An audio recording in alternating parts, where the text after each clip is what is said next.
Mufti Sheikh Mkuu wa Tanzania baba yangu na wageni wengine wote ambao tuko hapa, waheshimiwa, nichukue nafasi hii kwanza kabisa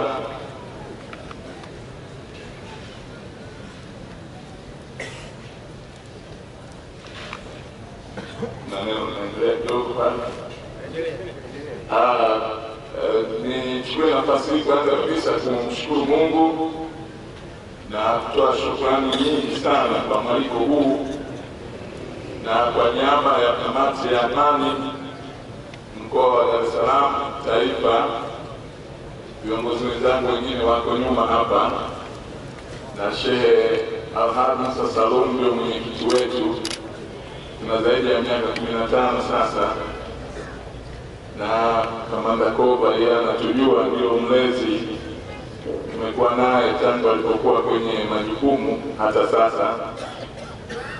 Na kwa niaba ya hao viongozi na Sheikh najua na mwenyekiti pia wa Jumuiya ya Maridhiano Tanzania, na mimi ni mjumbe kwenye kamati ya maadili, kwa hiyo bado tunaendelea kufanya kazi ya amani katika nchi yetu ya Tanzania. Nachukua nafasi hii kwa heshima na unyenyekevu mwingi kumshukuru Mungu kwa mahusiano tulionayo katika nchi yetu ya Tanzania. Mambo kama haya miaka iliyopita yalikuwa hayawezekani, lakini sasa yamewezekana. Tumeona mimi na sisi tumesimama hapa tunawasalimia kwenye siku hii maalum kwa ajili ya Mtume Muhammad. Siku ya muhimu sana na tunaiheshimu kwa kweli, ndio maana tumekuja, na sisi tunawatakia baraka katika maadhimisho haya, na tuendelee kujenga nchi yetu kwa namna hii ya mahusiano na amani. Kila mmoja ndio ana imani yake, lakini kuna mambo yanayotuunganisha, na yanayotuunganisha ni hayo: amani, moja, uzalendo, mshikamano kwa ajili ya maendeleo ya nchi yetu ya Tanzania. Haya yanatuunganisha. Haya mengine ni tofauti ziko za wanadamu, na hata watu waliozaliwa baba moja mama moja wanaweza kuwa na tofauti, lakini kinachounganisha baba moja mama moja, na sisi hivyo hivyo.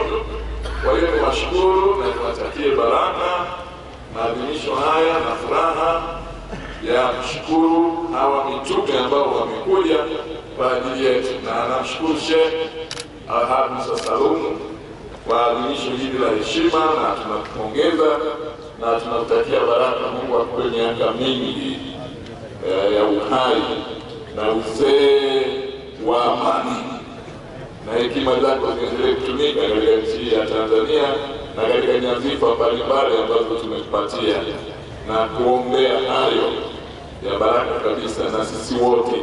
Asanteni, na amani ya Mungu itawale hapa na katika nchi yetu ya Tanzania, na Mungu atubariki sisi wote.